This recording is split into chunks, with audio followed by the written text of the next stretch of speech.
वाला यही भी अभी खान साहब वर्ल्ड कप में जाएं, एक मैच की कमेंट्री करेंगे 28 करोड़ रुपए लेके आ जाएंगे। बट तक नहीं छोड़ा आपने, क्रॉकरी के बर्तन तक नहीं छोड़े आपने, चाय का सेट तक नहीं छोड़ा। अपनी शौर की जितनी भी तौहीन कर लें, लेकिन एट द एंड फैसला लोगों ने ही करना। वतन की बेटी गवाह रहना,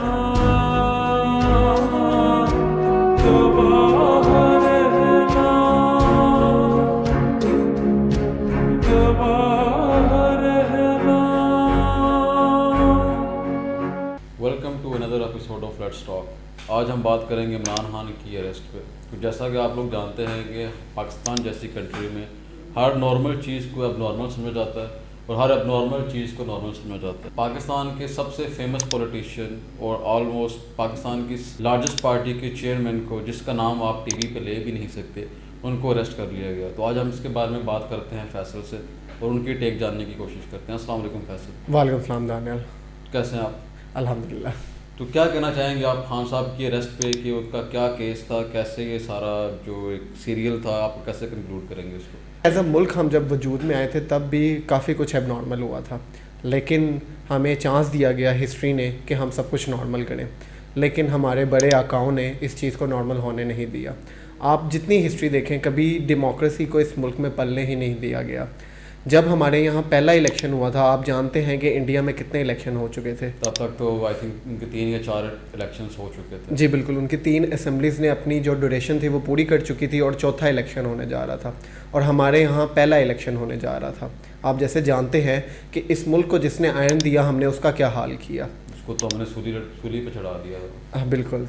अब इस तरह की चीज़ें सिर्फ उसी मुल्क में हो सकती हैं जहाँ पे कोई सिस्टम ना हो, कोई स्टेट ना हो, लेकिन इस मुल्क पे अल्लाह का करम है कि स्टिल ये सम हाउ सर्वाइव करता आया है।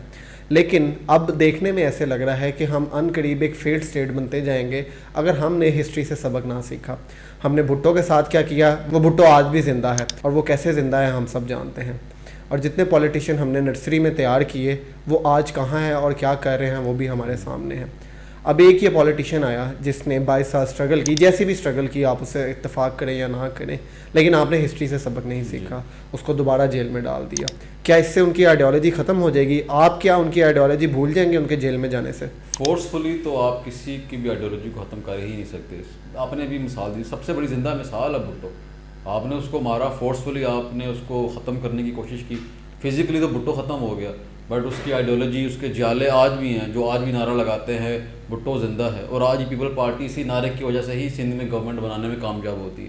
तो खान साहब को आपने अरेस्ट किया, तो ये अगर आप ऐसा समझते हैं कि आप इसको ऐसे जेल में डाल के इलेक्शन से दूर करके और आप इसकी पॉलिटिक्स को ख़त्म कर देंगे, ये तो सबसे बड़ी हमाकत होगी सोचने वालों के लिए। जो भी, चाहे वो इस्टेब्लिशमेंट है या जितने भी पावरफुल इदारे हैं जो ये सोच रहे हैं, उनकी ज़िंदगी की सबसे बड़ी हमाकत को मैं समझूंगा कि अगर वो ऐसा कर रहे हैं। देखें, हमाकत की जो गवाही है वो लोग दे रहे हैं। अभी रिसेंट एक इलेक्शन हुआ है पख्तूनख्वा में, वो एक बलदियाती इलेक्शन था, वो एक अपोजिशन पार्टी की सीट थी पीडीएम की, वो पीटीआई ने जीती है और ख़ान साहब अभी जेल में हैं।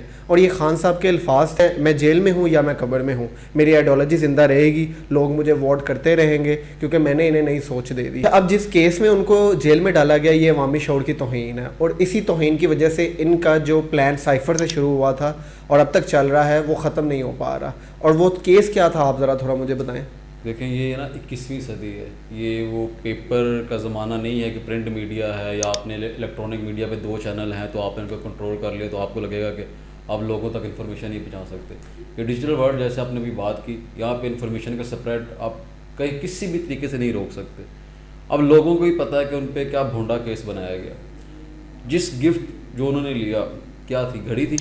आपको पता घड़ी की वर्थ कितनी थी जिसको केस बना के उनको अभी जेल में डाला गया। देखिए, मैं क्या लूँगा, 3 करोड़, 4 करोड़, 10 करोड़, ऐसे ही है। घड़ी थी कोई कितनी का महंगी घड़ी हो गई होगी, 5 लाख डॉलर की घड़ी है वो। हाँ, और एक प्राइम मिनिस्टर की सीट पे बैठा बंदा 5 लाख डॉलर कमाएगा। मैं यही कह रहा हूँ, 14 करोड़ की वो घड़ी है। अब बेशक लोगों ने पास्ट में किया है प्राइम मिनिस्टर की सीट पे, वो तो तोशाखाना से उन्होंने एक कारपेट तक नहीं छोड़ा, ये तो फिर घड़ी थी। बट आप उस बंदे का कैलिबर देखें जिस पे आप ये केस कर रहे हैं। अगर ये वर्ल्ड कप आने वाला है, यही भी अभी खान साहब वर्ल्ड कप में जाएं, एक मैच की कमेंट्री करेंगे 28 करोड़ रुपये लेके आ जाएंगे वो। तो वो बंदा 14 करोड़ की घड़ी के पीछे वो ऐसा करेगा। पीटीआई ने ही पिछले 20 साल का रिकॉर्ड जमा कराया था सुप्रीम कोर्ट में, जिसमें 4000 गिफ्ट जो थे लोगों को मिले थे, उसमें से 1200 घड़ियाँ थी।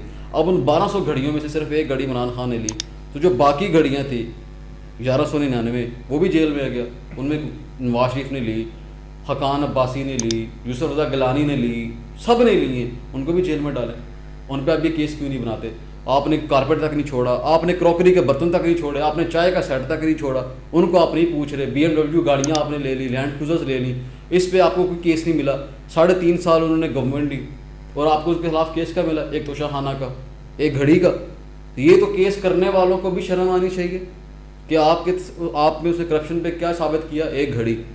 और जिन्होंने फैसला दिया उनको भी, मैं नहीं कहता शर्म आनी चाहिए, बट एटलीस्ट अपने फैक्ट्स उनको राइट करने चाहिए कि उन्होंने किस बंदे पे क्या फ़ैसला किया और किस बेस पे किया।